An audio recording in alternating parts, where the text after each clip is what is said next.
Fala galera, eu sou o Deiko. E eu sou o Matheus. Bem-vindos ao Ideia Física.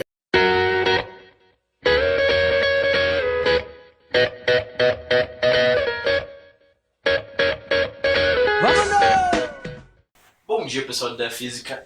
Hoje nós vamos tratar de um assunto muito pertinente, certo? Que são as máquinas simples. A primeira máquina simples que a gente vai dar uma olhada é a polia. Você também pode conhecer isso por roldana, tudo bem?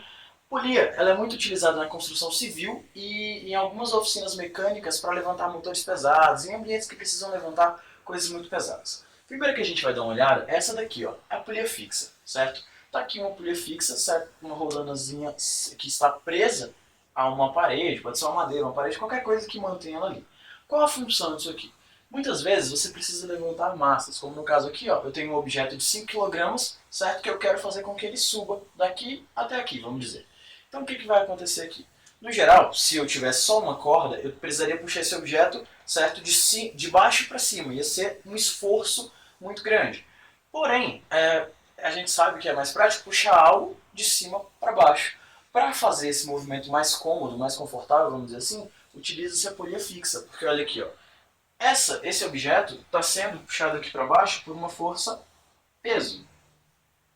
Ok? E a gente pode até calcular o módulo dessa força-peso, porque veja bem, eu tenho a massa do objeto, que é de 5 kg, e eu tenho também a aceleração da gravidade, que é de 10 metros por segundo ao quadrado em módulo. Então o que eu vou colocar aqui? Ó? O peso vale 5, que é a massa, vezes 10, que é a aceleração da gravidade. Dessa maneira, eu posso dizer que o peso desse objeto é de 50 newtons. E o que isso vai implicar? Para manter esse objeto aqui em equilíbrio, ou fazer com que ele suba em velocidade constante, pelo menos, eu preciso ter uma força igual ao peso dele. E aqui, ao invés de aplicar essa força diretamente para cima, como seria necessário, veja bem, de baixo para cima, eu vou aplicar ela aqui, ó, de cima para baixo, a mesma força F. Então, a força que eu vou aplicar aqui vai ter os mesmos 50 newtons, porém eu vou estar numa posição muito mais cômoda, é muito mais fácil puxá-la dessa forma. Então qual é a função da polia fixa no fim das contas? Ela vai mudar a direção e o sentido da força aplicada. Eu apliquei a força para baixo, certo? E ao chegar aqui no bloco ela tinha um sentido para cima. E isso facilita a utilização e o levante de alguns objetos. Beleza? Vamos para o segundo exemplo agora, que é a polia móvel, ok? Bom galera, vamos voltar aqui agora, ok? Com o exemplo de polia móvel, certo? Vale lembrar que para colocar uma polia móvel, inevitavelmente eu vou precisar ter uma polia fixa também. Então tá aqui, minha polia fixa e minha polia móvel. O que vai acontecer? Aqui eu tenho o mesmo bloco, certo? O mesmo objeto de 5 kg e se ele tem 5 kg, ele também está sofrendo uma força-peso aqui para baixo de 50 newtons, beleza? Então o módulo da força-peso continua sendo 50 newtons. O objetivo da polia móvel, certo, é um pouco diferente.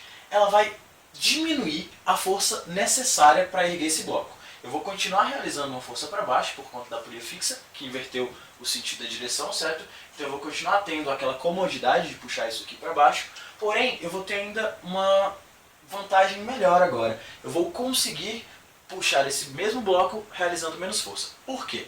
Veja o seguinte, aqui ó, tem um peso de 50 newtons, certo?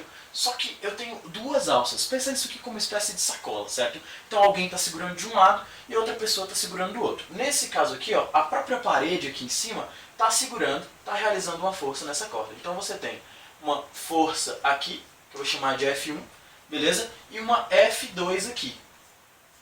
Essas duas forças é quem estão segurando esse bloco aqui, esse objeto. E, veja bem, para erguer o objeto você não vai precisar realizar a força F1, você vai precisar realizar só a F2. Então a sua força aqui, ó, é F2. E a gente vai ver o seguinte, o peso era de 50, se dividiu em 2, então vai ter 25 newtons para F1 e 25 newtons para F2. Dessa maneira, você vai precisar apenas de 25 newtons para erguer um bloco que pesaria 50 newtons. O interessante de notar aqui é que para cada polia móvel que eu adicionar no meu sistema, eu vou diminuir pela metade a força necessária para erguer um certo objeto, ok? Por outro lado, eu vou aumentar o tamanho do fio que eu vou ter que puxar. Por exemplo, se eu tivesse que puxar 1 metro de fio aqui na polia fixa para erguer esse objeto, aqui eu teria que utilizar 2 metros de fio, porque agora eu tenho uma polia móvel. Beleza? E aí o que a gente pode fazer, certo? Tem uma formulazinha aqui que é mais ou menos a seguinte.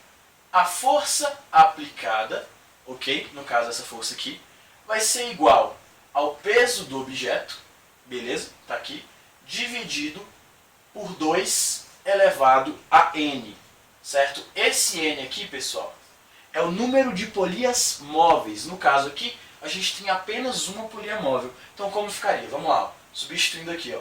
Isso é igual ao peso, que vale 50, beleza? Dividido por 2 elevado a 1. 2 elevado a 1 é o próprio 2, então a gente vai ter 50 sobre 2, que resulta nos nossos 25 newtons. Tudo bem? Então, tá aqui a forma de trabalhar com polias móveis. Beleza? Só lembrando, ela é muito utilizada para levantar, então, objetos muito, muito pesados. Porque se associar várias polias, o esforço necessário vai ser muito menor. Valeu? Então, continue assistindo os nossos vídeos. Obrigadão, galera. Até mais! Fala galera, aqui é o Professor Deico, obrigado por assistir nosso vídeo, não se esqueça de dar like, curtir a nossa página no Twitter e também no Facebook. E para nos acompanhar, se inscreva no canal. Abraço!